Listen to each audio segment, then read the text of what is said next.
विज्ञानग्रहणमात्रे एव विज्ञानसाक्षिणः ग्रहणकाकाङ्क्षानुत्पादात् अनवस्थाशङ्कानुपपत्तेः पूर्वं किमासीत् ननु विज्ञानस्य स्वव्यतिरिक्तग्राह्यत्वे तदप्यन्येन ग्राह्यं तदप्यन्येनेति अनवस्था प्राप्नोति इदम् उक्तम्। अपि च प्रदीपवद् अवभासकत्वात् ज्ञानस्य ज्ञानान्तरं कल्पयतः प्राप्त समत्वात् अवभास्य अवभासकत्वानुपपत्तेः कल्पनानर्थक्यम् इति।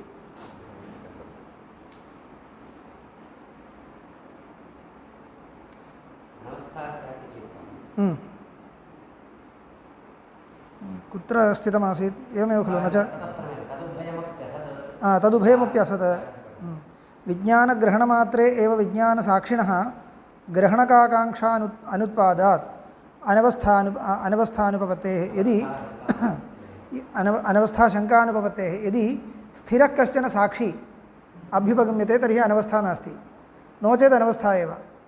विज्ञानग्रहणमात्रे एव विज्ञानसाक्षी यदि विज्ञानं साक्षिणा गृह्यते इत्युच्यते तर्हि स्थिरः कश्चन स्वप्रकाशपदार्थः कल्पितः इति वक्तव्यं।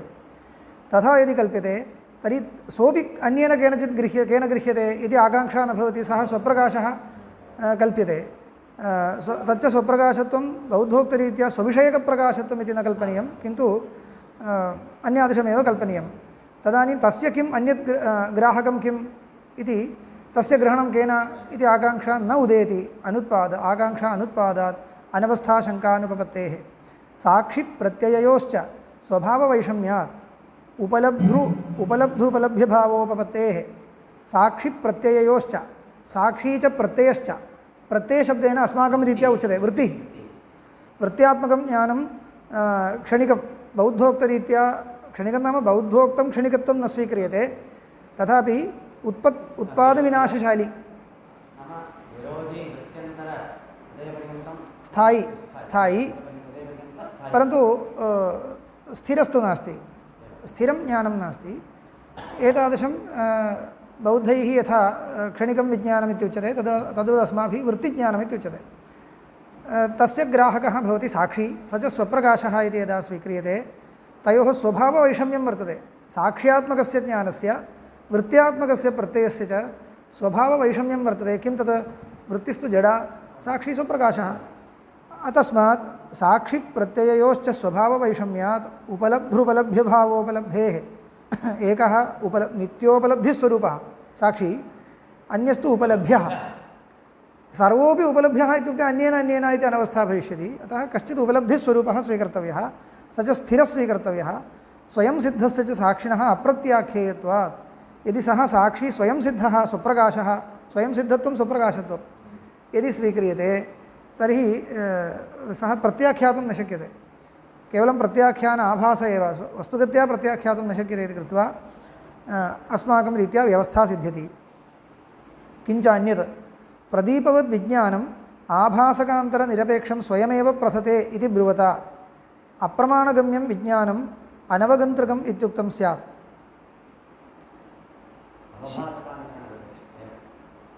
एवं भवदुक्तरीत्या भवता इदं कल्पयितुं न शक्यते इति। इदानीं किमुक्तम् एतावता? भवता तु स्थिरं विज्ञानं किमपि न स्वीकृतं, यच्च विज्ञानं स्वीकृतं तत् क्षणिकं, तदपि स्वप्रकाशम् इति उच्यते, परन्तु स्वविषयकप्रकाशत्वं तस्य उच्यते। तदा कर्मकर्तृविरोधो भवति। अन्येन इति उच्यते चेत् नैयायिकादीनाम् अनवस्था भवति। इत्येतादृशदोषाः अत्र न प्रसरन्ति इति अस्माकं उक्तमेव पूर्वमेव उक्तम्। आत्मनिक्रियाविरोधात् इत्युक्तं। किञ्च अन्यत् प्रदीपवत् इत्युक्तं खलु, प्रदीपस्य प्रदीपान्तरापेक्षा नास्ति इति वद् योज्यताम् इत्युक्तं। तत्र किं वदति? प्रदीपवत् विज्ञानम् अवभासकान्तरनिरपेक्षं स्वयमेव प्रथते इति खलु भवता उक्तं। तथा न वक्तुं शक्यते। प्रदीपात्मकं विज्ञानं नाम प्रदीपात्मकः प्रदीपप्रकाशः प्रकाशान्तरं नापेक्षते इत्येव, विज्ञानान्तरं नापेक्षते इति वक्तुं न शक्यते। नाम प्रकाशसजातीयं प्रकाशान्तरं नापेक्षते। ज्ञानम् अपेक्षते खलु, ज्ञानं विना प्रदीपप्रकाशस्य प्रथा भवति वा? प्रदीपप्रकाशस्तु प्रकाशनाय स्वसजातीयं प्रकाशान्तरं नापेक्षते विजातीयं विज्ञानरूपं प्रकाशम् अपेक्षते खलु यदि विज्ञानं नास्ति तर्हि प्रदीपः किं करिष्यति इति सत्यं सः दृष्टान्तीक्रियते केनाभिप्रायेण इत्युक्ते सजातीय आलोकान्तरनिरपेक्षत्वम् इत्येतावन्मात्रेण दृष्टान्तीक्रियते तावता प्रकाशान्तर अनपेक्षत्वम् आत्मनः यथा स्वप्रकाशत्वं तद्वन्न भवति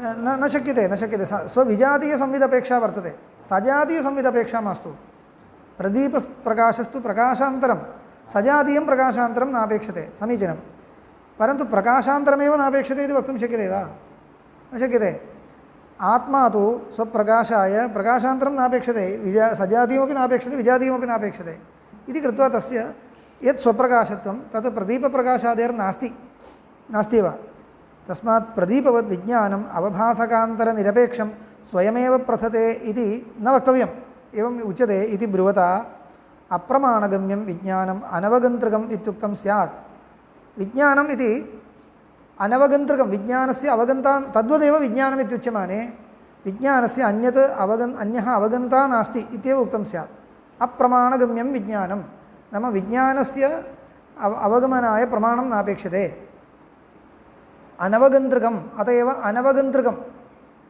अवगन्ता नास्ति विज्ञानस्य अन्यः अवगन्ता नास्ति इत्युक्तं स्यात् इदम् उच्यतां तत्र स्थिरे साक्षिविज्ञाने क्षणिके विज्ञाने एतद् वक्तुं न शक्यते अप्रमाणगम्यं विज्ञानम् अनवगन्तृकम् इत्युक्तं स्यात् शिलाघनमध्यस्थप्रदीपसहस्रप्रथनवत्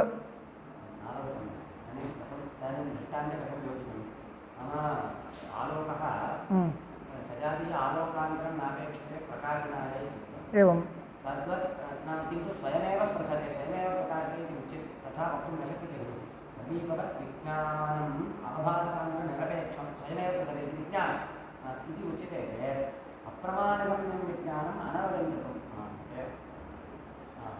अन्येन अवगम्यते इति न भवति प्रदीपवत् विज्ञानम् अवभासकान्तरनिरपेक्षं स्वयमेव प्रथते इति ब्रुवता इत्युक्ते दृष्टान्तदार्ष्टान्तिकभावः एवं प्रदीपवत् इत्युक्ते सजातीय प्रदीपवत् इति कस्मिन् अंशे दृष्टान्तीकर्तव्यं मया किं व्याख्यायमानमासीत् प्रदीपवत् इति भवता उक्तं तत्र विजातीयमपि नापेक्षते इत्यत्र उदाहरणं न भवति सजातीयप्रकाशान्तरं नापेक्षते इत्यत्र खलु तद् उदाहर्तव्यं तर्हि तद्वदेव विज्ञानस्य विषये यदि योज्यते तर्हि विज्ञानस्य अवगमाय विज्ञानान्तरं नापेक्षते सजातीयं नापेक्षते न इत्येव उक्तं स्यात् इत्येव योजनीयं तर्हि अनवगन्तृकम् इत्युक्तं स्यात् तस्य अवगन्ता नास्ति इत्युक्तं स्यात् अप्रमाणगम्यम् इत्यपि उक्तं स्यात् विज्ञानस्य अवगमाय किञ्चित् प्रमाणं नापेक्षते विज्ञानस्य अवगमाय किमपि प्रमाणं नापेक्षते तस्य अवगन्ता अन्यः नास्ति इत्येव खलु उक्तं स्यात् तावदेव उक्तं स्यात् दृष्टान्तमात्रेण तत्त्वं समर्थयतः तावदेव उक्तं स्यात् सम्यगेव तथैव मया विवक्षितम् इति सः वदेत् तदा वक्तव्यं तथा न शिलाघनमध्यस्थप्रदीपप्रभासहस्रप्रथनवत् इति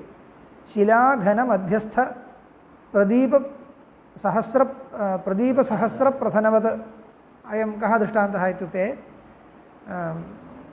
शिलाघनः इत्यपि नापेक्षते किञ्चित् नानाच्छिद्रघटोदरस्थितमहादीपप्रभा इत्युच्यते खलु छिद्रमेव नास्ति इति मन्यताम् छिद्रमेव नास्ति नानाच्छिद्रं वर्तते चेत् तद्वारा बहिरागच्छति प्रकाशः इदानीं छिद्रमेव नास्ति तादृशघटः कश्चन तस्य अन्तः प्रदीपो वर्तते इत्युक्ते सः प्रदीपः किं प्रकाशयति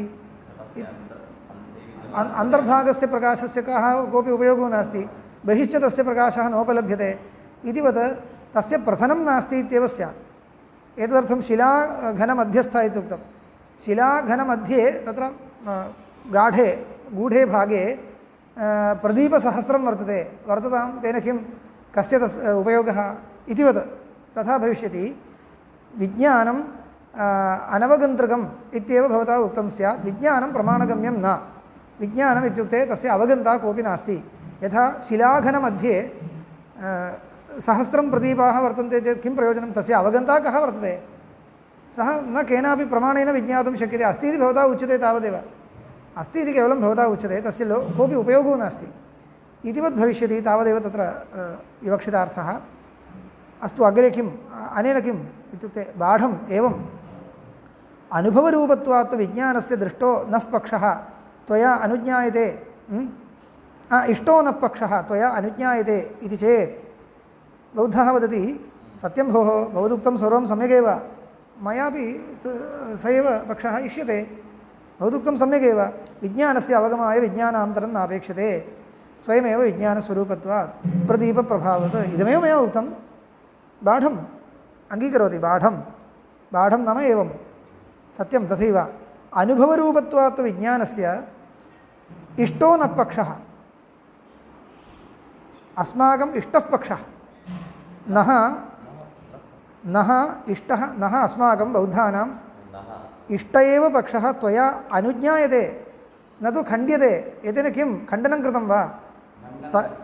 मण्डनमेव कृतं, मम इष्ट एव पक्षः त्वया अनूदितः इति चेत् न। अन्यस्य अवगन्तुः चक्षुस्साधनस्य प्रदीपादिप्रथनदर्शनात्, तर्हि प्रदीपप्रभा भवतां दृष्टान्तो न भवति। एतदर्थं मया खण्डनं क्रियते। प्रदीपप्रभां दृष्टान्तीकृत्य खलु भवता इदं समर्थनीयं। दृष्टान्तमुखेन सर्वं समर्थयितुं व्यवसितोऽसि, न तु श्रुतिरस्ति तव। दृष्टान्तमुखेन यदि समर्थ्यते तर्हि प्रदीपप्रभा दृष्टान्तो वा? प्रदीपप्रभायाः अवगमाय चक्षुरिन्द्रियं नापेक्षते वा? प्रदीपप्रभायाः अवगमाय प्रदीपप्रभाविषयक अवगमः इति किञ्चित् पदार्थान्तरं नापेक्षते वा? अपेक्षते।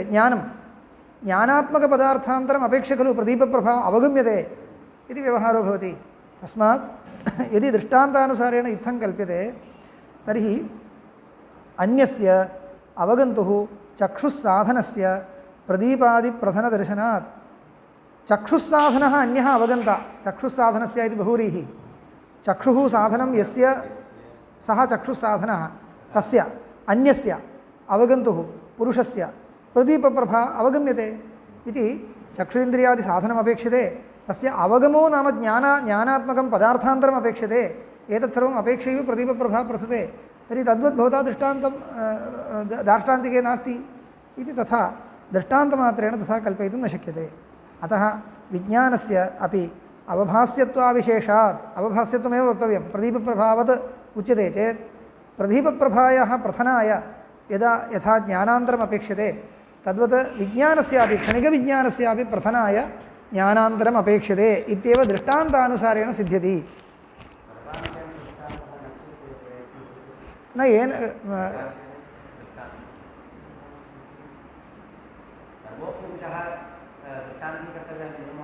नास्ति।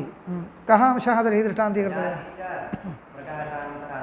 सजातीय प्रकाशान्तर अनपेक्षत्वम् इत्यंशे दृष्टान्तीकर्तुं शक्यते, सम्यगेव। पश्यामः, इदानीं तु खण्डनस्य आशयः अयमेव, अग्रे गच्छेत् तत् पश्यामः। अतः विज्ञानस्यापि अवभास्यत्वाविशेषात् सत्येव अन्यस्मिन् अवगन्तरि प्रथनं प्रदीपवत् इत्यवगम्यते। पश्यन्तु, अन्ततो गत्वा अवगन्ता कः इति पृष्टे तस्य उत्तरं वक्तव्यं न वा? सर्वांशेन दृष्टान्तसाम्यं मास्तु। सजातीयप्रकाशान्तरं नापेक्षते इत्येव भवताम् अभिप्रायः, विज्ञानान्तरं नापेक्षते इति भवता उच्यते। तर्हि कः अवगन्ता? अवगन्ता इति पदार्थः कः? सः नापेक्षते वा? सः अपेक्षते खलु। तद्वत् विज्ञानस्य, क्षणिकस्य विज्ञानस्य अवगन्ता कः इति पृष्टे तत्र भवतः क्लेशो भवति। विज्ञानमेव अवगन्ता अपि, अवगन्तृ, अवगन्ता अन्यः नास्ति। स्थिरः कश्चन पदार्थः नाङ्गीक्रियते, ज्ञाता नाङ्गीक्रियते, एतादृशाः अनेके क्लेशाः पश्यामः। अतः विज्ञानस्यापि अवभास्यत्वाविशेषात् सत्येव अन्यस्मिन् अवगन्तरि सत्येव प्रथनं प्रदीपप्रभावत् इत्यवगम्यते। प्रदीपप्रभादृष्टान्तेन कश्चित् अंशस्त्यज्यतां, परन्तु एते सर्वे अंशाः स्वीकर्तव्याः खलु। सजातीयप्रकाशान्तरं नापेक्षते चेदपि प्रदीपप्रकाशस्य अवगन्ता यथा अन्यः वर्तते तद्वत् क्षणिकस्य विज्ञानस्य अवगन्ता कः, प्रमाता कः? इदं तु प्रमा इति उच्यतां। क्षणिकं विज्ञानं ज्ञानं, तस्य ज्ञाता कः इति वक्तव्यं।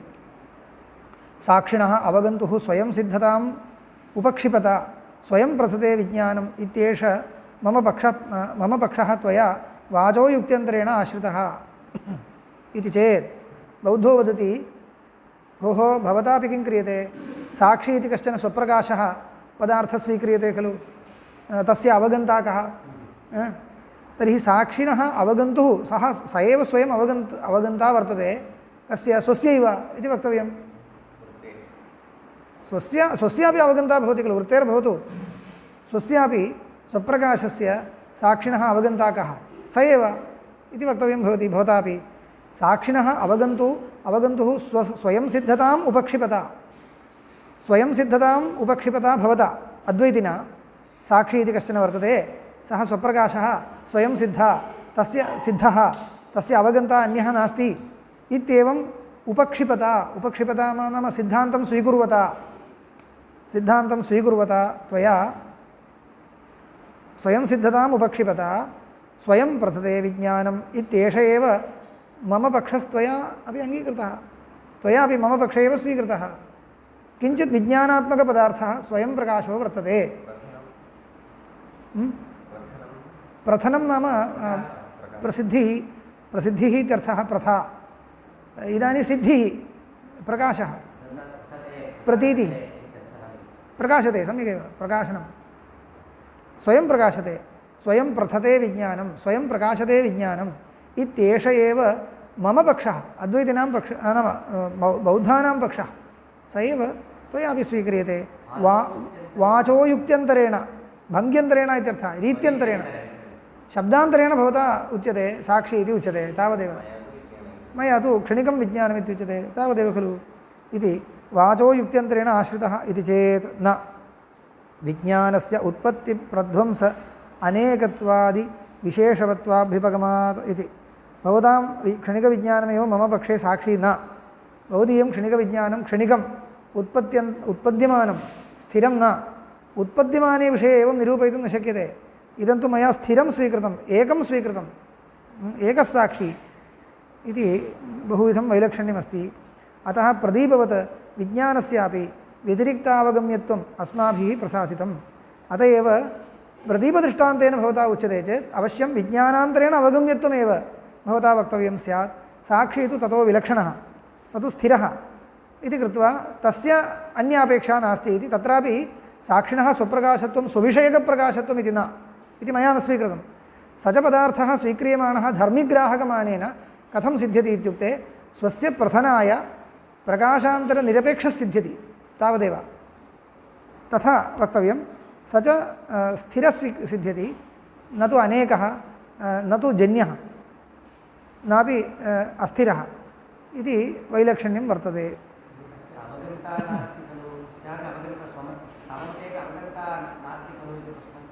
अवगन्ता नापेक्षते साक्षिणः अवगन्ता वा साक्षिणः अवगन्ता अस्ति अपेक्षते चेत् अस्ति ममापि मते अस्ति कः अन्तःकरणविशिष्टचैतन्यं साक्षिणः अवगन्ता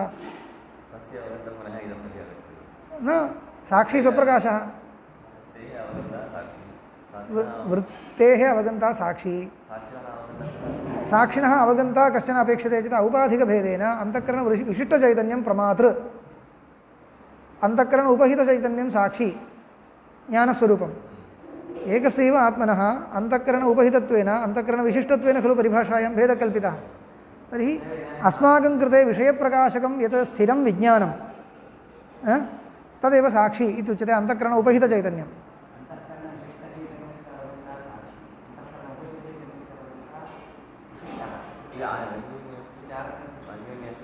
कथम् आगतम्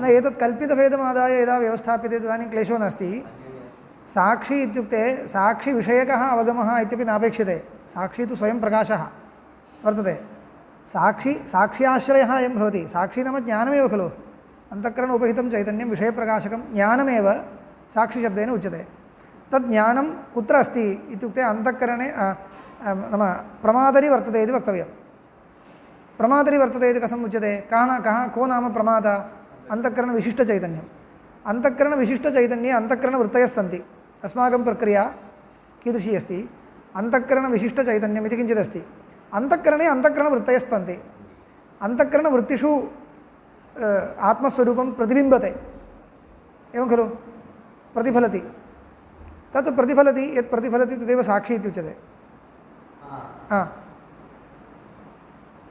विषयप्रकाशकः अन्तःकरणवृत्तिप्रतिबिम्बितं चैतन्यं साक्षी स एव अन्यः कः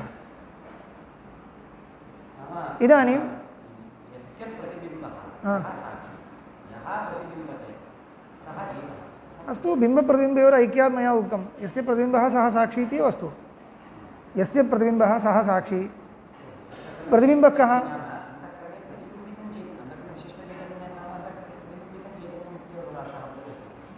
अन्तःकरणविशिष्टचैतन्यं नाम अन्तःकरणे प्रतिबिम्बितं चैतन्यमिति न मया तु अन्तःकरणवृत्तौ प्रतिबिम्बितं चैतन्यम् इत्युक्तं प्रमाणचैतन्यम् इति उच्यते खलु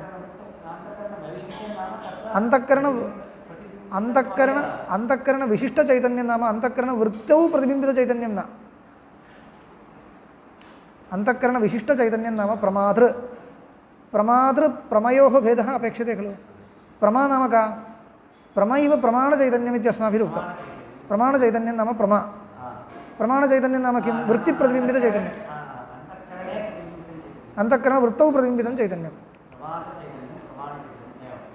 अन्तःकरणवृत्तौ प्रतिबिम्बितं चैतन्यं प्रमा इत्युच्यते प्रमाता कः विशिष्टचैतन्यं प्रमातृ वृत्तौ प्रतिबिम्बितं चैतन्यं प्रमा इदानीं प्रमातरि प्रमा वर्तते इति वक्तव्यं कथं वक्तुं शक्यते अन्तःकरणे अन्तःकरणवृत्तयः सन्ति अन्तःकरणे अन्तःकरणवृत्तयः सन्ति इति कृत्वा अन्तःकरणप्रतिबिम्बितं चैतन्यम् अन्तःकरणविशिष्टचैतन्ये वर्तते इति अध्यासबलात् प्रतीतिः सिद्ध्यति अन्तःकरणे अन्तःकरणवृत्तयः सन्ति इति कृत्वा अन्तःकरणविशिष्टचैतन्ये अन्तःकरणवृत्तौ प्रतिबिम्बितं चैतन्यम् अस्ति इति व्यवहर्तुं शक्यते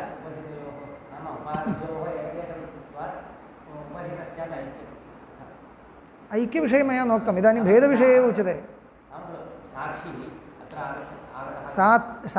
साक्षी शब्देन अन्तःकरणवृत्तिप्रतिबिम्बं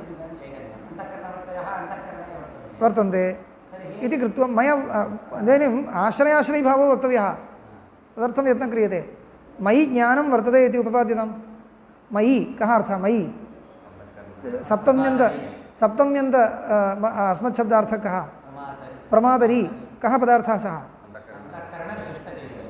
अन्तःकरणविशिष्टचैतन्यं तस्मिन् किं वर्तते प्रमा वर्तते का नाम प्रमा वृत्तिवच्छिन्नचैतन्यम् अन्तःकरणविशिष्टचैतन्ये वर्तते इति तत् कथं चैतन्ये वर्तते इत्युक्ते अन्तःकरणे वृत्तयः सन्ति इति अन्तःकरणे वृत्तयः सन्ति इति कृत्वा वृत्तेः चैतन्यस्य च तादात्म्याध्यासः अन्तःकरणस्य अन्तःकरणावच्छिन्नचैतन्यस्य च तादात्म्याध्यासः इति कृत्वा अन्तःकरणे वृत्तयः सन्ति चेत् अन्तःकरणविशिष्टचैतन्ये वृत्तिवच्छिन्नचैतन्यमस्ति इत्यपि अध्यासबलात् सिद्ध्यति तस्मात् सः व्यवहारः सिद्ध्यति एवं व्यवहारः अस्माभिः उपपाद्यते प्रमाता कः प्रमाणं किं सर्वं व्यवस्थया उपपादयितुं शक्यते एतत् सर्वं तस्य मते नास्ति तस्मात् विमर्शः कृतः तावदेव वैधर्म्याच्च न स्वप्नातिवत्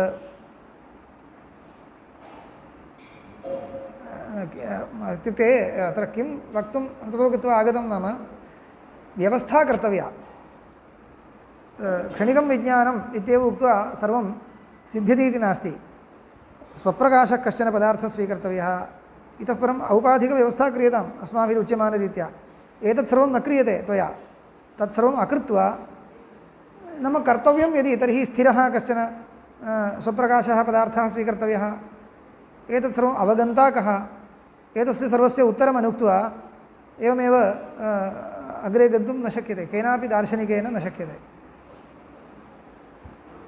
वैधर्म्याच्च न स्वप्नादिवत् यदुक्तं बाह्यार्थ अपलापिना स्वप्नादिप्रत्ययवत् जागरितगोचराः अपि स्तम्भादिप्रत्ययाः विनैव बाह्येनार्थेन भवेयुः प्रत्ययत्वाविशेषात् इति तत् प्रतिवक्तव्यं यदुक्तं बाह्यार्थापलापिना बाह्यार्थापलापं कुर्वता त्वया यदुक्तं स्वप्नादिप्रत्ययवत् जागरितगोचराः अपि स्तम्भादिप्रत्ययाः विनैव बाह्येनार्थेन भवेयुः प्रत्ययत्वाविशेषात् इति।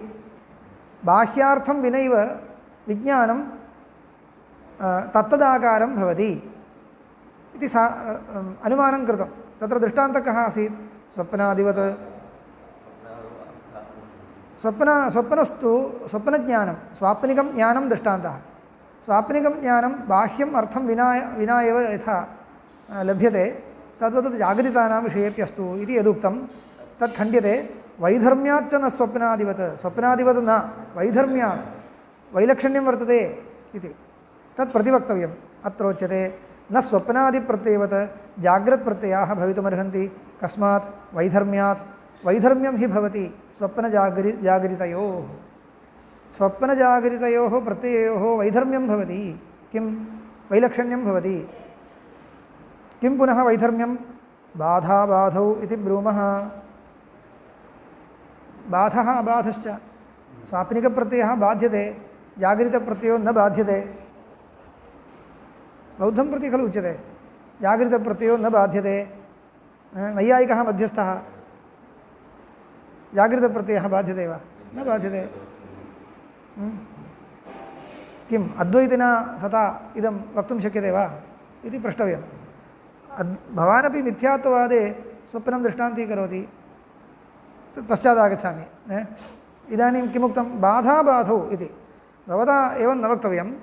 सामान्यतः सामान्यशास्त्रपण्डिताः किं पृच्छन्ति? ओ इदं सम्यक् न। नैयायिकमुखेन इदं खण्डनं क्रियते। नैयायिकः मध्यस्थो वर्तते, सः किं वदेत्? बौद्धेन उक्तं सम्यक् न। यतोहि किं दृष्टान्तवैषम्यं वर्तते, नाम उपाधिर्वर्तते, सोपाधिकः हेतुः। दृष्टान्ते बाध्यत्वम् उपाधिः, स्वप्ने बाध्यत्वं वर्तते, पक्षे नास्ति। जागृतप्रत्ययः पक्षीकृतः, जागृतप्रत्ययस्तु न बाध्यः। स्वाप्निकप्रत्ययः दृष्टान्तीकृतः, स तु बाध्यः। जागृतप्रत्ययस्तु पक्षीकृतः न बाध्यः इति कृत्वा बाध्यत्वमेव उपाधिः। बाध्यते हि स्वप्नोपलब्धं वस्तु प्रतिबुद्धस्य मिथ्या मया उपलब्धः महाजनसमागमः इति। न ह्यस्ति मम महाजनसमागमः निद्राग्लानं तु मे मनो बभूव तेन एषा भ्रान्तिरभूत् बभूव इति खलु उच्यते। उत्थानानन्तरं स्वप्ने महाजनसमागमो जातः, किमपि नासीत्, केवलं मम निद्रादोषवशात् एवम् अनुभूतम् इति खलु उत्थितः वदति। एवं मायादिष्वपि भवति यथा यथं बाधः। नैवं जागरितोपलब्धं वस्तु स्तम्भादिकं कस्याञ्चिदपि अवस्थायां बाध्यते। मायादिष्वपि यथा यथं बाधो भवति। मायया कश्चित् किञ्चित् प्रदर्शयति चेत् तत् प्रदर्शनकाले एव अस्माभिः ज्ञायते अयं मायया प्रदर्शयति। वस्तुगत्या ऐन्द्रजालिकः, ऐन्द्रजालिकदृष्टान्तोपि न युक्तः इति, सः मायया प्रदर्शयति। तद्वत् न इदं सार्वजनीनं दृश्यम्। ऐन्द्रजालिकस्य दृश्यं तु कस्य अवगम्यते, कस्य दृश्यते? यः तदीयमायया मोहितः तेनैव दृश्यते, न तु अन्येन। तस्यां तदीयगोष्ठ्यां स्थिताः केचन पुरुषाः भवन्ति खलु, ऐन्द्रजालिकपुरुषाः सहकारिणः, तेषां तद् न प्रतीयते। कुतः? ते न मोहिताः, ते तत्र तत्त्वं जानन्ति, तेषां तद् न प्रतीयते, मोहितैरेव ज्ञायते। तद्वदत्र इदं तु सार्वजनीनं दृश्यं वर्तते। जागृतप्रत्ययस्तु सार्वजनीनं दृश्यं। सार्वजनीनं दृश्यं तद्वत् कथं कल्पयितुं शक्यते भवता? स्वप्नवत् सम्यक् वा? सम्यगेव, परन्तु अद्वैतिना इदं वक्तुं शक्यते वा? नैयायिकः पृच्छतु। एवं मायादिष्वपि भवति यथा यथं बाधः। नैवं जागृतोपलब्धं वस्तु स्तम्भादिकं कस्याञ्चिदवस्थायां बाध्यते। जागृतं वस्तु कस्याञ्चिदवस्थायां बाध्यते वा? यदि बाध्यते इति वक्तव्यं तर्हि तत् मायिकम् इति वक्तव्यम्। अद्वैती कथं प्रवृत्तः इति पश्यतु। जागरितस्य प्रत्ययस्यापि मायिकत्वं वक्तुं प्रवृत्तः। त्वं तु तथा प्रवृत्तो वा? जागरितप्रत्ययः मायिकः इत्युक्ते मायानिर्मितः इति उच्यते वा? नोच्यते। माया इति शब्दस्तु वर्तते तव, अविद्या सा वासना इत्यर्थे। अस्माभिः मायापदार्थस्य यादृशः उपयोगः वर्णितः तथा उपयोगं कृत्वा उच्यते वा? मया तु किं क्रियते? यस्मिन् अंशे स्वप्नदृष्टान्तः उक्तः तस्मिन् अंशे योज्यते अद्वैतिना जागृतप्रत्ययेपि। जागृतप्रत्ययोपि तथैव मायामयः तया मायया मोहितानामेव तद्दृश्यते न अन्येषाम् इति मम समानं तव तु जागृतप्रत्ययस्तु मायामयः इति नास्ति केवलं स्वप्नदृष्टान्तं स्वीकृत्य स्वप्नप्रत्ययः तदाकारः इति उच्यते तदपि तदाकारत्वम् इत्यपि मम नास्ति स्वप्नेपि यः प्रत्ययः वर्तते तत्र बाह्यार्थः वर्तते बहिरेव ज्ञानस्यैव आकारः इति नोच्यते ज्ञाने विषयस्तु मायामयः कल्प्यते इत्येव तद्वत् जागृतप्रत्ययोपि मायया कल्पितः इति श्रुतिमुखेन स्वीकृत्य मायया कल्पितत्वं व्यवस्थाप्य स्वप्नदृष्टान्तं समर्थयन्तः स्मः वयं तस्मात् नैवं जागरितोपलब्धं वस्तु स्तम्भादिकं कस्याञ्चिदप्यवस्थायां बाध्यते जागृतप्रत्ययस्तु कस्याञ्चिदप्यवस्थायां बाध्यते वा न बाध्यते कस्यामपि अवस्थायां जागृतप्रत्ययो न बाध्यते नैयायिकेन न मयापि तथैव उच्यते अद्वैतिनापि कस्यामपि अवस्थायां जागृतप्रत्ययो नैव बाध्यते मोक्षावस्था नैव अवस्था सा अवस्थैव न अवस्था नाम का कालसम्बन्धिनः कालसम्बन्धिनः तात्कालिकसन्दर्भाः अवस्थाशब्देन उच्यन्ते कालसम्बन्धिव्यवहारविशेषाः अवस्थाशब्दवाच्याः यत्र तु कालसम्बन्धः एव नास्ति तत्र तु मोक्षावस्था इति कथनम् औपचारिकम् इयं सर्वापि अवस्था इति उक्त्वा सापि अन्या अवस्था इति उच्यते तावदेव यथा तुरीयम् इति उच्यते खलु तुरीयं स्वप्नस्थान विश्वः तैजसः प्राज्ञः तुरीयः नाम किं तस्य तुरीयत्वं नाम चतुर्थत्वम् इत्यर्थः किं नाम तस्य चतुर्थत्वम् एतत्त्रयम् अपेक्षया यदा व्यवह्रियते तदा तुरीयम् इत्युच्यते नो चेत् तस्य स्वनिष्ठं किमपि तुरीयत्वं नास्ति अतः मोक्षावस्था इति अवस्था इत्येव नोच्यते तत्र बाध्यते तत्र इदं सर्वं बाध्यते कस्यामपि अवस्थायाम् इदं बाध्यते वा न बाध्यते स्वप्नावस्थायां जागृतावस्था बाध्यते वा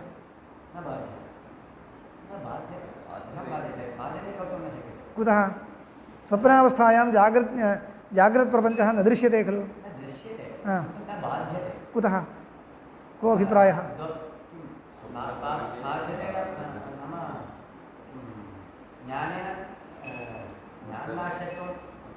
ज्ञाननाश्यत्वं न वक्तुं शक्यते इत्येव तत् कारणीभूत अविद्यया सह न निवर्तते इति कारणीभूत अविद्यया सह निवृत्तिः खलु बाधः स्वप्ने उत्पन्ने जाग्रत्प्रपञ्चप्रतीतिकारणीभूता अविद्या नष्टा वा सा इदानीं न कार्यकरी तावदेव भोगप्रदकर्मोपरम जाग्रद्भोगप्रदकर्मोपरमे स्वप्नः इति सिद्धान्तलेशसङ्ग्रहे पङ्क्तिः जाग्रद्भोगप्रदकर्मोपरमो जातः इति कृत्वा स्वप्नः उत्पन्नः इत्येव खलु न तु जाग्रत्प्रपञ्चकारणीभूता अविद्या निवृत्ता वा न निवृत्ता इति कल्पयितुमपि न शक्यते कुतः इत्युक्ते पश्यन्तु वैलक्षण्यं कीदृशमस्ति स्वप्नजागृतयोः तथा तुल्यत्वं न स्वाप्निकप्रत्ययस्तु जागृतावस्थायां बाध्यते यतोहि स्वप्नं दृष्ट्वा उत्थितस्तु किं वदति एतावत्पर्यन्तं मया स्वप्नो दृष्टः न किमप्यासीत्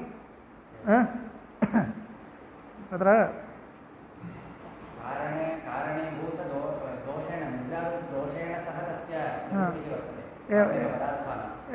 तत्र एका कथा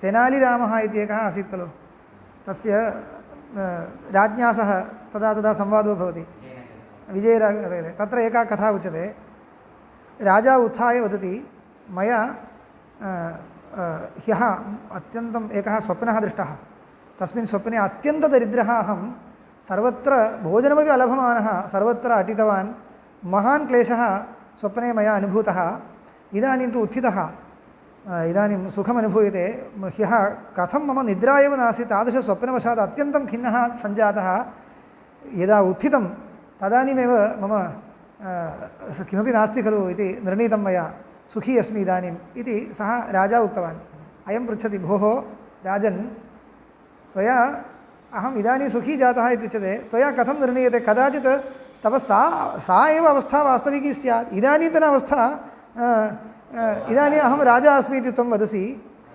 इदानीं यद् राजत्वं तत् स्वप्ने नानुभूतं स्वप्ने यत् दरिद्रत्वं तद् इदानीं नानुभूयते तर्हि त्वं दरिद्रो वस्तुतः दरिद्रो वा राजा वा इति त्वया कथं निर्णीयते कदाचित् वस्तु दरिद्र एव स्यात् इति तं मोहयति राजानम् एवं इदानीं त्वं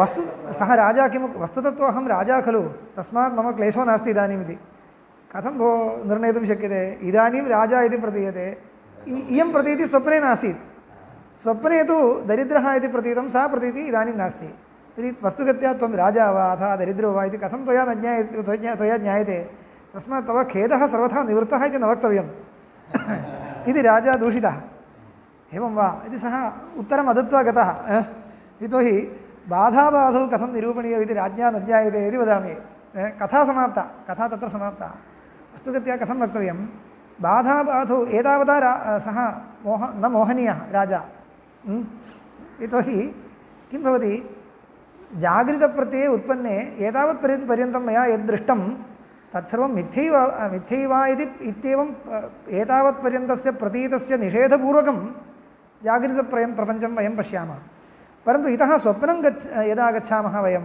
तदानीम् एतावत्पर्यन्तं मया यद् अनुभूतं सर्वं मिथ्या इदानीं यद् दृश्यते तदेव सत्यमिति प्रतीतिरस्ति वा नास्ति एव एवञ्च जागृतप्रत्ययस्य बाधपूर्वकं स्वप्नदृश्यं नानुभूयते स्वप्नदृश्यस्य तु बाधपूर्वकमेव जागृतप्रत्ययो दृश्यते इति तु वैलक्षण्यमस्ति तस्मात् सर्वथा तुल्यमिति न मन्तव्यम् अतः सत्ताभेदस्तु अवश्यम् अपेक्षते एव स्वाप्नदृश्यस्य जागरितदृश्यस्य च सत्ताभेदकल्पनम् उचितं प्रातिभासिकं व्यावहारिकमिति तदेव उच्यते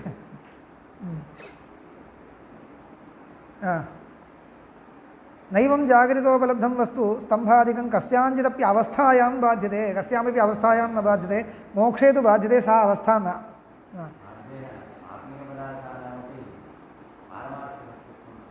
तैः पारमार्थिकत्वं तद् विचित्रम् अत्यन्तं विचित्रं तत् कोऽपि न अङ्गीकर्तुं प्रभवति तदीयप्रक्रियायां ये श्रद्धावन्तः तैरेव तद् अवगन्तुं शक्यते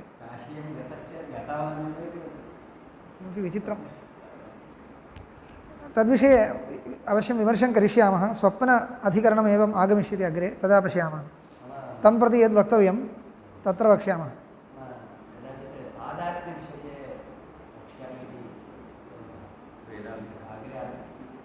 तादात्म्यविषये अस्ति वा न ज्ञायते पश्यामि एवम् अपि च स्मृतिरेषा यत् स्वप्नदर्शनम् स्मृतिरेषा यत् स्वप्नदर्शनम् इति केचन वदन्ति इत्युक्ते इदं सिद्धान्तपन्थिरेव परन्तु सिद्धान्तिनां मतानुसारेण न नैयायिकमतानुसारेण उच्यते मध्यस्थमतानुसारेण मध्यस्थस्तु नैयायिकः नैयायिकमते स्वप्नो नाम स्मृतिः स्मृतिभ्रमः इति उच्यते भ्रमात्मकस्मृतिः अयथार्थस्मृतिरेव स्वप्नः इति तेन नैयायिकेन समर्थ्यते पश्यामि इति खलु अनुभवः कथम् एतद् युज्यते इत्युक्ते तत्र पश्यामि इत्यनुभवस्तु प्रकारान्तरेण उपपादनीयः इति तस्य रीतिरस्ति तदादाय उक्तं तावदेव अपि च स्मृतिरेषा यत् स्वप्नदर्शनम् उपलब्धिस्तु जागरितदर्शनं स्मृत्युपलब्ध्योश्च प्रत्यक्षम् अन्तरं स्वयम् अनुभूयते अर्थविप्रयोग संप्रयोगात्मकं तत्र स्वप्ने अर्थसंप्रयोगो नास्ति सन्निकर्षः संप्रयोगो नाम सन्निकर्षः अर्थसन्निकर्षं प्राप्य विषयं पश्यामि इति नास्ति अन्ततो गत्वा तद् स्वप्नेपि दर्शनमित्येव स्वीक्रियताम् स्मृतितुल्यत्वं तु अस्ति स्मृतिरेव इति उच्यते चेत् नैयायिकमतरीत्या इति वक्तव्यम् अस्माकं रीत्या व्याख्यातव्यं चेत् स्मृतिरिव स्मृतिः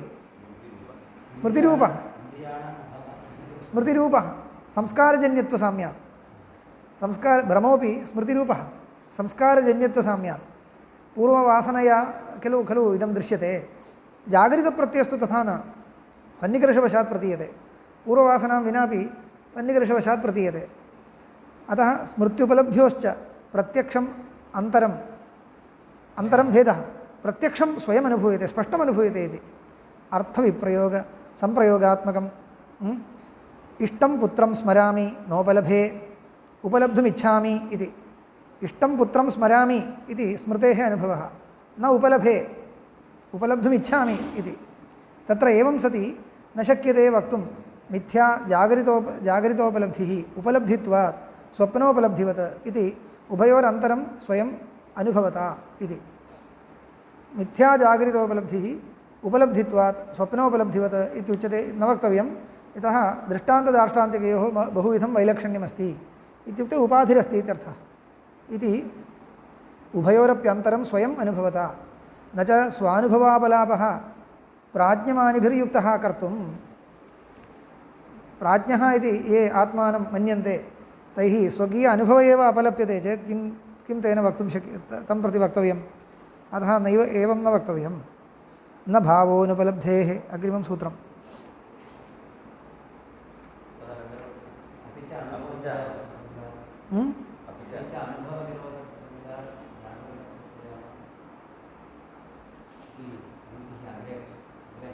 अत्र अग्रे अस्तु।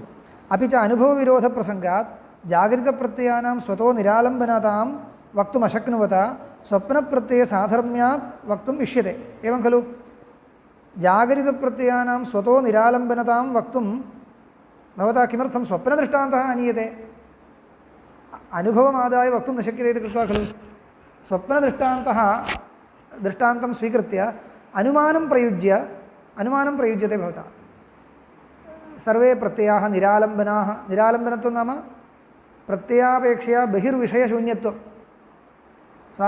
सर्वोऽपि प्रत्ययः सर्वं ज्ञानं निरालम्बनं स्वव्यतिरिक्तविषयशून्यम् इत्यर्थः। स्वव्यतिरिक्तविषयशून्यत्वं साधयति बौद्धः स्वप्नं दृष्टान्तीकृत्य। किमर्थम् अनुमानप्रयोगाय यत्नः क्रियते? प्रत्यक्षानुभवे एव कुतः न शरणी क्रियते इत्युक्ते त्वया वक्तव्यं प्रत्यक्षानुभवस्तु एवं नास्ति इति। न सिद्धमिदं प्रत्यक्षानुभवेन। अनुभवसिद्धं चेत् अनुमानं किमर्थम्? इत्युक्ते स्वस्य वा परस्य वा अनुभवे नास्ति तत्। अत एव इतः विषयास्तु बहिरेव अवभासन्ते, ज्ञानात्मकतया नावभासन्ते, ज्ञानात् बहिष्ट्वेनैव विषयः अवभासते। अतः अनुभवविरोधप्रसङ्गात् जागरितप्रत्ययानां स्वतो निरालम्बनतां वक्तुम् अशक्नुवता। स्वतो निरालम्बनता अनुभवमात्रेण, स्वतः इत्युक्ते अनुभवमात्रेण निरालम्बनता वक्तुं न शक्यते इति कृत्वा स्वप्नप्रत्ययसाधर्म्यात् वक्तुम् इष्यते। अनुमानद्वारा वक्तुम् उपपादयितुं यत्नः क्रियते। न च यो यस्य स्वतो धर्मो न सम्भवति सः अन्यसाधर्म्यात् तस्य न सम्भवति। न हि अग्निरुष्णः अनुभूयमानः उदकसाधर्म्यात् शीतो भविष्यति। दर्शितं तु वैधर्म्यं स्वप्नजागृतयोः इति। किं खण्डितं? यो यस्य स्वतो धर्मो न सम्भवति।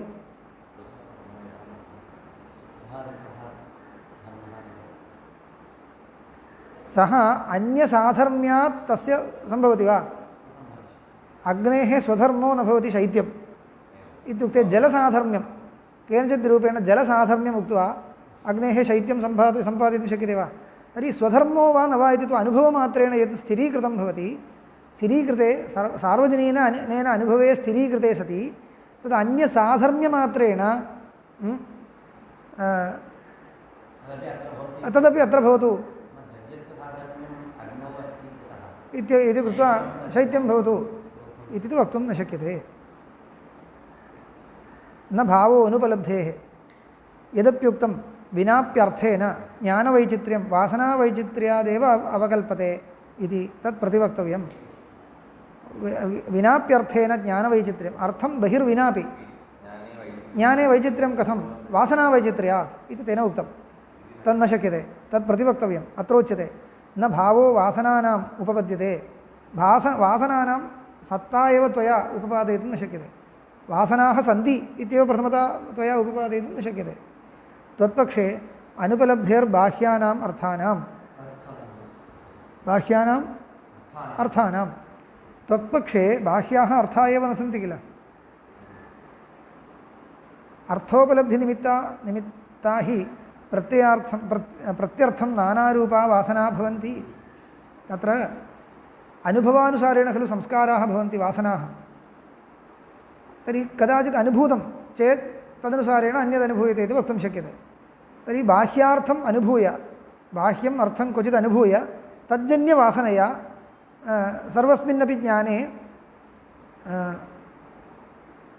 ज्ञानस्वरूपस्याप्यर्थस्य बाह्यत्वेन प्रतीतिः इति वक्तुं शक्यते।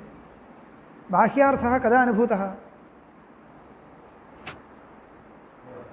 बाह्यार्थः कदा कदापि वस्तुतो नानुभूतः। वस्तुतो नानुभूतः कदापि। सर्वोपि ज्ञानात्मकः खलु अर्थः। तर्हि कस्मादियं वासना उत्पन्ना इत्युक्ते किं वक्तव्यं? वस्तुतः बाह्यार्थः अनुभूतः इति मास्तु। बाह्यार्थः अनुभूतः, प्रमाहितसंस्कारः नापेक्षते। अद्वैतिना यथा उच्यते तथैव तेनापि वक्तव्यं पूर्वपूर्ववासनावशात् इति। परन्तु नैयायिकं मध्यस्थीकृत्य इदानीम् उच्यते। नैयायिकस्य मते किमस्ति? वस्तुतः बाह्यार्थः क्वचित् अनुभूतः भवेत्, तदा च तज्जन्यवासना भवति। बाह्यार्थम् अनुभूय तज्जन्यवासनावशात् अनन्तरं ज्ञानात्मकमेव अर्थं बाह्यार्थवत् अवगाहमानानि ज्ञानानि जायन्ते इति वक्तव्यं भवति। तन्न वक्तुं शक्यते इति। न भावः वासनानाम् उपपद्यते त्वत्पक्षे बाह्यानाम् अर्थानां त्वत्पक्षे बाह्याः अर्थाः त्वया वस्तुगत्या क्वापि न अनुभूताः इति खलु। अर्थोपलब्धिनिमित्ता हि प्रत्ययं नानारूपा वासना भवन्ति। प्रत्यर्थं नानारूपाः वासनाः भवन्ति। अनुपलभ्यमानेषु तु अर्थेषु किन्निमित्ता विचित्रा वासना भवेयुः? अनादित्वेपि अनादित्वात् इति समाधानम्। एतत्तु आपाततः इदानीं यदुक्तं तन्मध्यस्थं नैयायिकं मध्यस्थीकृत्य उक्तम् इत्येव। एतस्य उत्तरं बौद्धस्तु वदिष्यति। यथा त्वन्मते अनादित्वात् समर्थनीयं, अनादित्वात् इति वक्तव्यं। यतोहि पूर्वपूर्व भ्रमजन्य अनुभवजन्यसंस्कार भ्रमात्मकानुभवजन्यसंस्कार एव उत्तरोत्तरभ्रमस्य कृते उपयुज्यते। प्रमाहितसंस्कारस्तु नापेक्षते इति यथा अद्वैतमतं, मयापि तथैव उच्यते। पूर्वपूर्व सर्वोपि भ्रमः सर्वोपि प्रत्ययः एवमेव बाह्यार्थमेव नाम वास्तविको न भ्रमात्मक एव। सर्वोपि प्रत्ययः अनुभवदृष्ट्या बाह्यार्थविषयक एव, परन्तु बाह्यार्थो न वस्तुगत्या विषयो न इत्येव। पूर्वपूर्वभ्रमानुसारेण उत्तरोत्तरभ्रमः इत्येव वक्तव्यं। मयापि तथैव उच्यते। तर्हि आद्यानुभवः कदा इति न वक्तव्यम्, अनादित्वादिति। अनादित्वेपि अन्धपरम्परान्यायेन अप्रतिष्ठिता एव अनवस्था व्यवहारलोपिनी स्यात् न अभिप्रायप्रसिद्धिः न अभिप्रायसिद्धिः। अत्र इयम् अनवस्था अन्धपरम्परान्यायेन अनादित्वम् इति उच्यते। अनादित्वेपि अन्धपरम्परान्यायेन अप्रतिष्ठितैव अनवस्थायामेव पर्यवसानम्। अनादित्वम् इति एवं यदा उच्यते अन्धपरम्परा इत्युक्ते ग्राहकं प्रमाणं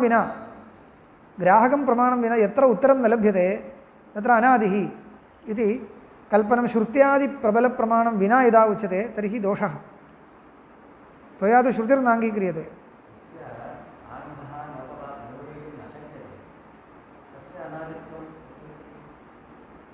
मूलक्षये कदी भविष्यति?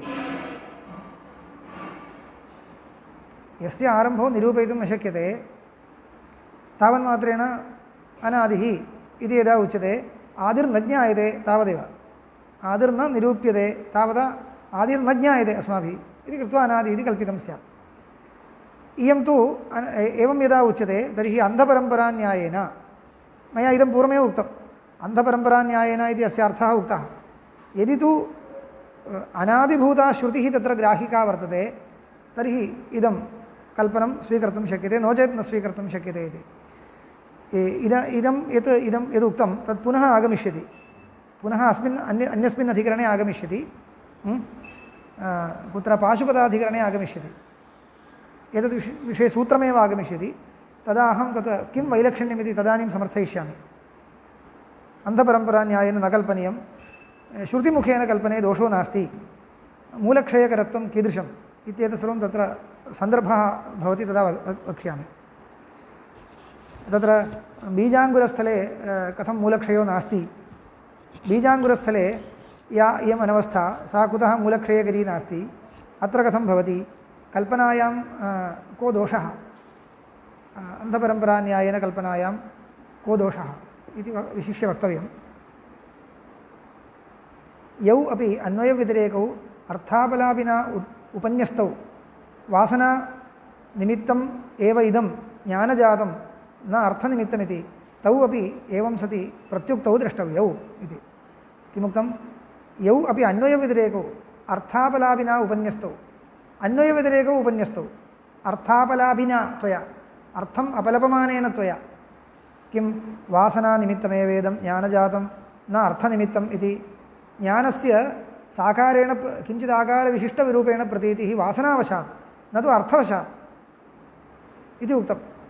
तौ अपि एवं सति प्रत्युक्तौ द्रष्टव्यौ विना अर्थोपलब्ध्या वासनानुपपत्तेः अर्थ एव प्रथमतः नोपलभ्यते कथं तर्हि वासना अनुभवजन्या खलु वासना अर्थ एव नोपलभ्यते पृथक् क्वापि तर्हि कथं वासना उपलभ्यते इत्युक्ते पूर्वोक्तन्यायेनैव इदमपि प्रत्याख्यातव्यम्। अपि च विनापि वासनाभिः अर्थोपलब्ध्युपगमात् विना तु अर्थोपलब्ध्या वासनोत्पत्त्यनभ्युपगमात् अर्थसद्भावमेव अन्वयव्यतिरेकौ अपि प्रतिष्ठापयतः। भवदीय अन्वयव्यतिरेकौ यदि स्वीक्रियेते तर्हि अर्थसद्भावमेव अर्थसद्भाव एव प्रतिष्ठापितः स्यात्। कुतः? विनापि वासनाभिः अर्थोपलब्ध्युपगमात् वासनां विनापि लोके अर्थः उपलभ्यते इति अनुभवो वर्तते अस्माकं। नाम वासना अस्तु वा न वा अर्थः उपलभ्यते खलु चक्षुषी उद्घाटिते सति। विनापि वासनाभिः अर्थोपलब्ध्युपगमात् विना तु अर्थोपलब्ध्या वासनोत्पत्ति अनभ्युपगमात् अर्थोपलब्धिं विना वासना न भवति परन्तु वासनां विनापि प्रमाणव्यापारेण अर्थोपलब्धिर्भवति इत्येव लोके दृश्यते इति कृत्वा एवम् इति कृत्वा भवदीय अन्वयव्यतिरेकौ अत्र न सङ्गच्छेते। अन्वयव्यतिरेकपरीक्षायां क्रियमाणायाम् इत्थमेव अन्वयव्यतिरेकौ स्तः इति कृत्वा अर्थः पृथक् अस्ति इत्येव सिद्ध्यति। अपि च वासना नाम संस्कारविशेषाः संस्कारश्च न आश्रयमन्त्रेण अवकल्पन्ते एवं लोके दृष्टत्वात् न च तव वासनाश्रयः कश्चिदस्ति प्रमाणतः अनुपलब्धेः। वासना कस्य वर्तते इति वक्तव्यं। क्षणिकविज्ञानस्यैव वासना इत्युच्यते वा? क्षणिकविज्ञानसन्तानस्य इत्युच्यते वा? सन्तानो नाम सन्तानिनः अपेक्षया अन्यो नास्ति। क्षणिकविज्ञानसन्तानः आत्मा इति कथनेन प्रयोजनं नास्ति। स्थिरः कश्चन ज्ञाता अपेक्षते संस्कारवान् अपेक्षते सः स्मरति इति सम्भवति। तस्मात् एतत् सर्वं विना यदि उपपाद्यते तर्हि उपपत्तिर्न भवति इति जातम्। समापयामः भो अत्र बहु किमपि नास्ति विषयः समाप्तः। क्षणिकत्वाच्च पूर्वोक्तमेव पुनः सूत्रक्रमेण उच्यते। क्षणिकत्वाच्च यद्यपि आलयविज्ञानं नाम वासनाश्रयत्वेन परिकल्पितं तदपि उपगमाद् अनवस्थितस्वरूपं सत् प्रवृत्तिविज्ञानवत् न वासनानाम् अधिकरणं भवितुमर्हति। आलयविज्ञानं नाम क्षणिकविज्ञानधारा अहमहमहम् इति क्षणिकविज्ञानधारा या वर्तते सा एव आश्रयः इति। आलयविज्ञानं नाम वासनाश्रयत्वेन परिकल्पितम्। अहं पदार्थो नाम अहमहम् इत्याकारकक्षणिकविज्ञानधारा तम् एकं गणम् एवं स्वीकृत्य नाम अनादिकालात् प्रवहत् इदं विज्ञानं स्वीकृत्य तदेव आश्रयः वासनायाः इति परिकल्पितं।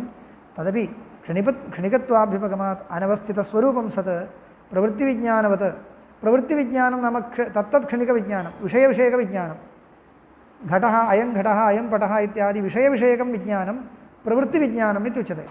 अहमिति विज्ञानम् आलयविज्ञानमिति एवं परिभाषा तेषाम्। इदमपि प्रवृत्तिविज्ञानवत् न वासनानाम् अधिकरणं भवितुमर्हति। कुतः? क्षणिकत्वादेव। न हि कालत्रयसम्बन्धिनी एकस्मिन् अवयविनी असति कूटस्थे वा सर्वार्थदर्शिनी असति देशकालनिमित्त अपेक्षवासना आधान स्मृति प्रतिसन्धानादि व्यवहारः सम्भवति। एतत् सर्वं नैव सम्भवति इति। कालत्रयसम्बन्धी एकः स्थिरः अवगन्ता यदि नाङ्गीक्रियते तर्हि अनुभवजन्यसंस्कारः तज्जन्यस्मृतिः एतत् सर्वं कुत्र वर्तते? कः स्थिरः आश्रयः इत्येतत् कल्पयितुं न शक्यते। न हि कालत्रयसम्बन्धिनी एकस्मिन् अवयविनी असति। एकः कश्चन अवयवी अन्वयिनी इत्यस्ति वा अन्वयिनी अन्वयी अवयवी इति न अन्वयी सम्यक् अन्वयी इत्युक्ते उभयावस्थान्वयी इति तथा मयापि अवयवी इति अन्यथा पठितं यथा अवयवी इति अपेक्षा नास्ति सः अवयवी भवेत् इति नास्ति मया कथम् इति आलोचितम् अन्वयी उभयावस्था अन्वयित्वम् अपेक्षते स्थिरस्य इदमेव स्थिरत्वं नाम तामपि अवस्थां पश्यामि इमामपि अवस्थां पश्यामि तेन कश्चन निर्णयः स्वीकर्तुं शक्यते इति पूर्वमेव उक्तं खलु तद्वत् कालत्रयसम्बन्धिनी एकस्मिन् अन्वयिनी असति कूटस्थे वा सर्वार्थदर्शिनी सर्वार्थदर्शी कश्चन कूटस्थः अपेक्षते सोऽपि यदि नास्ति तर्हि देशकालनिमित्तापेक्ष वासनाधान स्मृतिप्रतिसन्धान आदिव्यवहारः एते सर्वे व्यवहाराः नैव सम्भवन्ति स्थिरस्व किं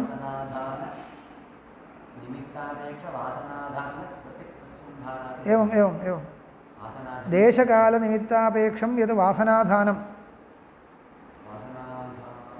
तज्जन्या या स्मृतिः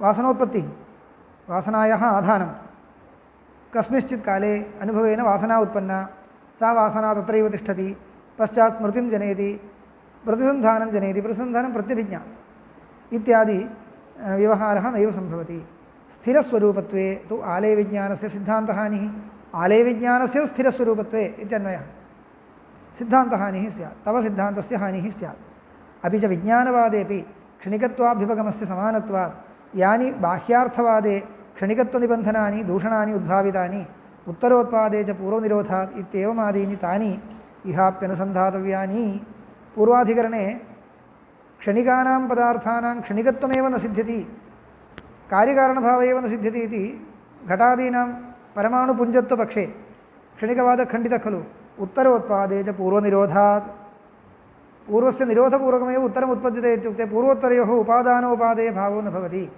इति यानि दूषणानि तत्र उक्तानि तान्यपि दूषणानि अत्र क्षणिकविज्ञानविषये योजनीयानि क्षणिकानां विज्ञानानां पूर्वविज्ञानस्य उत्तरविज्ञानं प्रति कारणत्वं तेन स्वीकृतं तन्नैव निरूपयितुं शक्यते इति पूर्वाधिकरणोक्तन्यायेनैव अत्रापि योजनीयम् एवम् एतौ द्वावपि वैनाशिकपक्षौ निराकृतौ बाह्यार्थवादिपक्षो विज्ञानवादिपक्षश्च एतावता अधिकरणद्वयेन इदानीं निगमनं क्रियते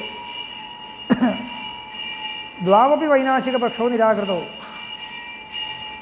बाह्यार्थसद्भाववादिपक्षः विज्ञानवादिपक्षश्च शून्यवादिपक्षस्तु सर्वप्रमाणविप्रतिषिद्धः इति तन्निराकरणाय न आदरः क्रियते तस्य विषये विशिष्य कोऽपि आदरो न क्रियते यतोहि निरधिष्ठानकभ्रमं स्वीकृतवान् सः नाम दुर्निरूपत्वादेव क्षणिकं विज्ञानमपि निराकृत्य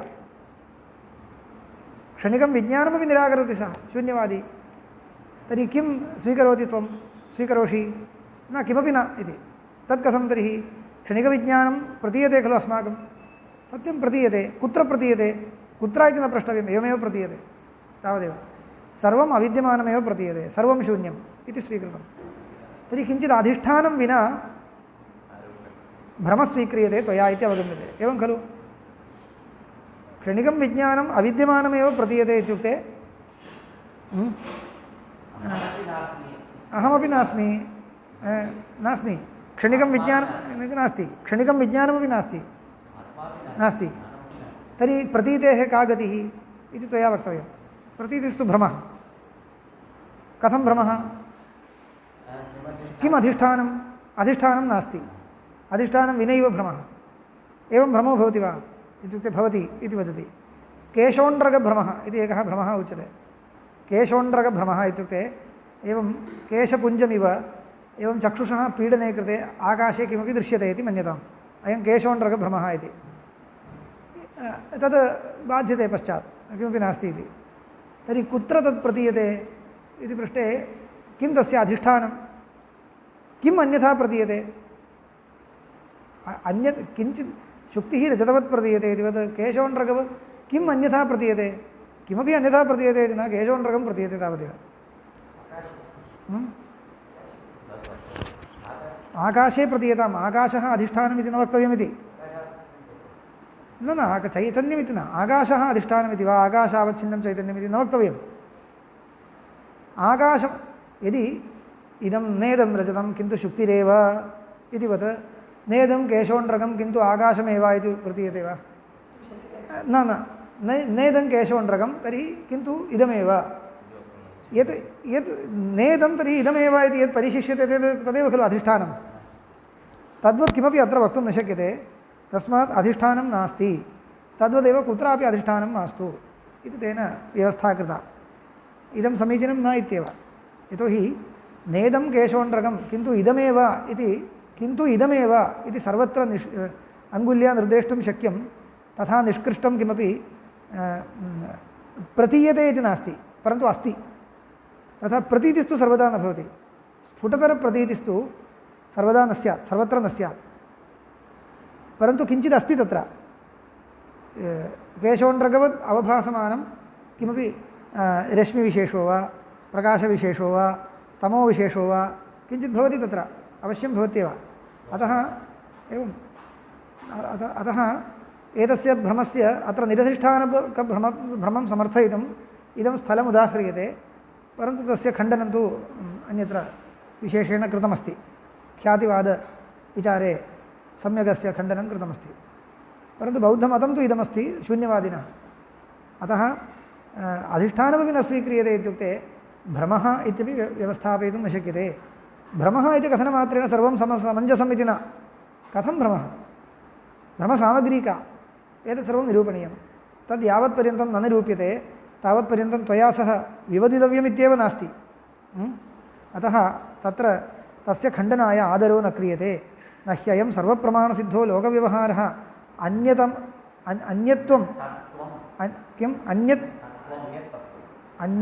अन्यत् तत्त्वम् अनधिगम्य शक्यते अपन्नोतुं तत्त्वान्तरम् अनधिगम्य किञ्चित् तत्त्वं वस्तु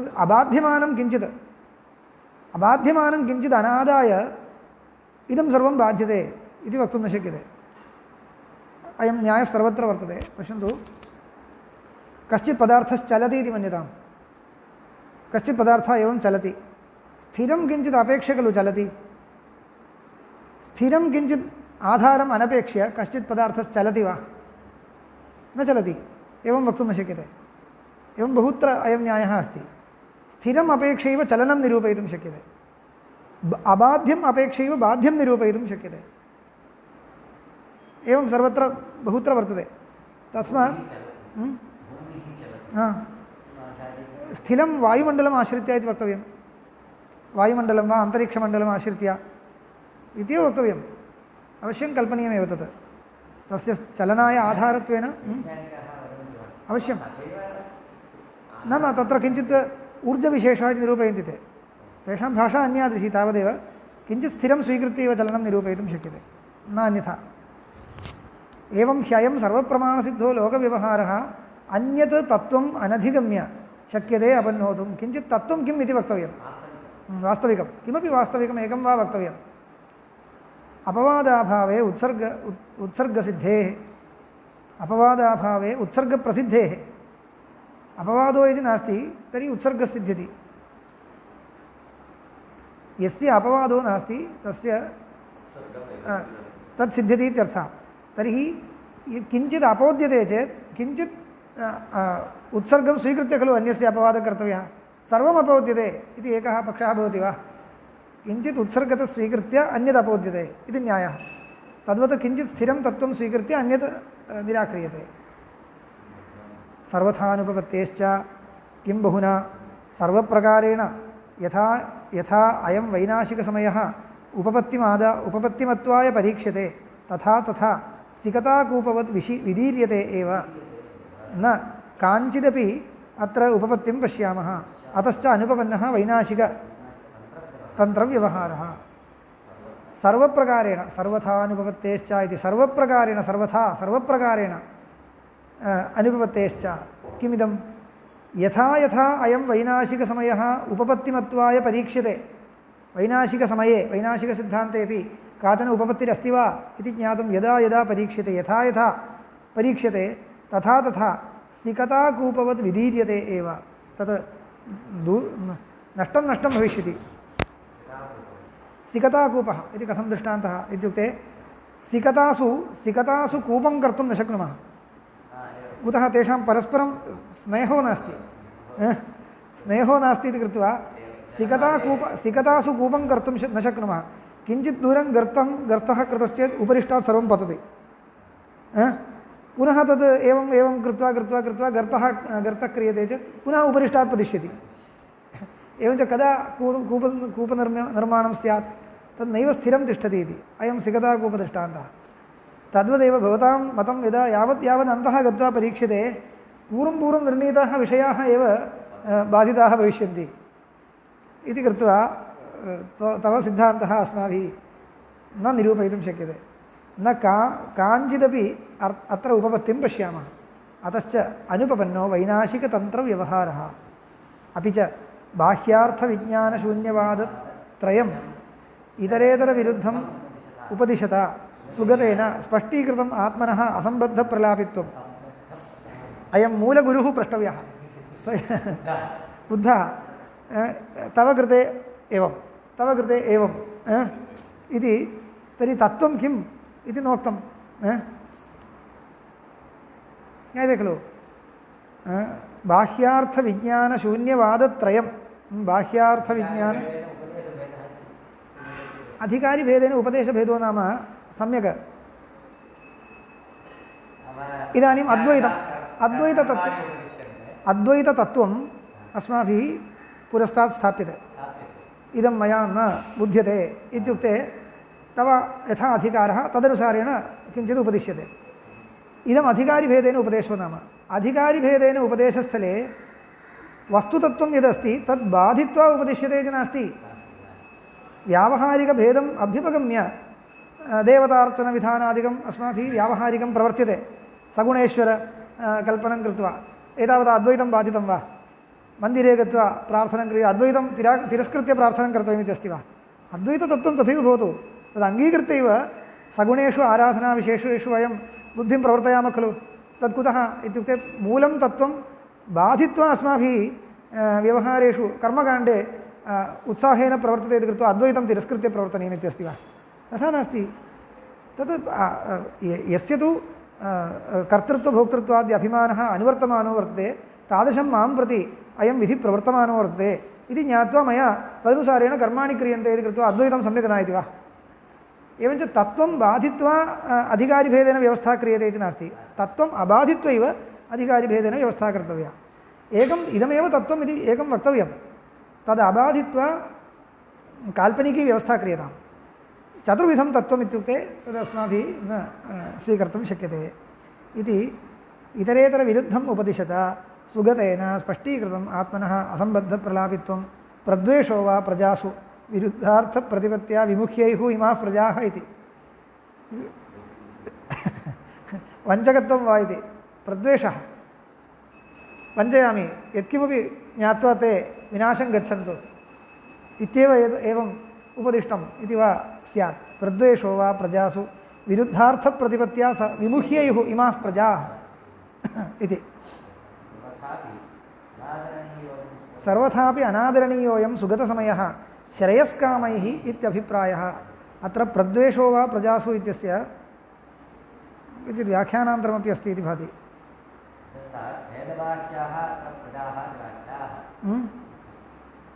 एवं तदेव किमस्ति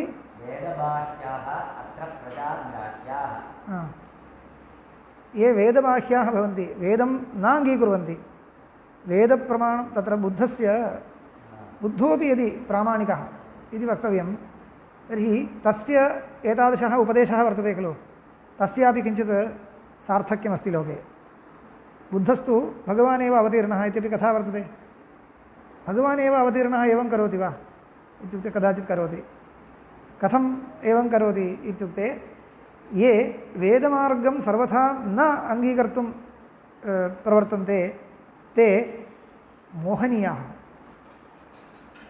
मोहनीयाः तदर्थं विरुद्धम् उपदिशति विरुद्धम् उपदिश्य ते मोहनीयाः ते अन्यथा किं भवति तदेव यदि मोहनं विना सम्यक् उपदिशेत् तर्हि ते किं भवति वेदमार्गं स्वीकुर्वन्ति चेत् सम्यक् वेदमार्गं नैव स्वीकरोमि इति येषां प्रतिज्ञा वर्तते ते मोहनीयाः न शिक्षणीयाः मोहनीयाः मोहनं न शिक्षणं शिक्षणं तु मुख्यपक्षः शिक्षणं स्वीकुर्वन्ति वा तर्हि सम्यक् वेदमार्गे आगन्तव्यं वैदिके सम्प्रदाये आगन्तव्यं शिक्षणं यदि न स्वीकरोषि तर्हि त्वं मोहनीयः